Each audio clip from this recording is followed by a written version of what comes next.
In today's video, I'm going to teach you how to transfer a domain from GoDaddy to Namecheap. We'll go through the process clearly so you know exactly what to expect from start to finish. If you're moving your domain for pricing, management tools, or simply because you prefer Namecheap, the transfer process is fairly straightforward once you have the required information ready. To begin, go to the Namecheap domain transfer page. This is where you'll start the transfer request. Once you're there, find the search bar and enter the domain name you want to move. After typing it in, click Transfer to continue. Namecheap will then check whether the domain is eligible to be transferred. At this stage, make sure the domain is unlocked. If a domain is still locked at the current registrar, the transfer can't move forward. So this is an important detail to confirm before continuing. Next, paste your authorization code into the field provided. This code is sometimes called an EPP code or transfer code, and it works like a security key that confirms you're allowed to move the domain. After entering that code, click Add to Cart.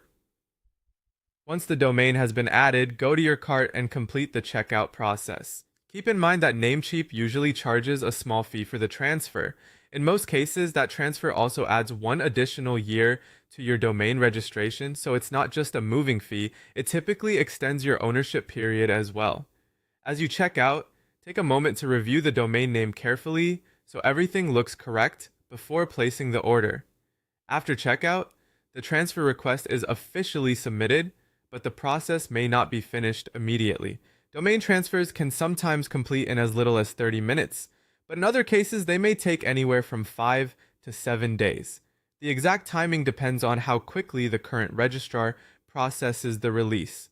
In many cases, GoDaddy will send an email asking you to approve the transfer out. This is a normal part of the process, so keep an eye on your inbox. When that message arrives, open it, follow the instructions provided, and explicitly approve or accept the transfer.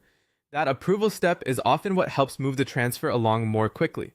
Once you've accepted the transfer, the rest is mostly a waiting game until the domain finishes moving over to Namecheap. After it completes, you'll be able to manage the domain from your Namecheap account. And that's how to transfer a domain from GoDaddy to Namecheap.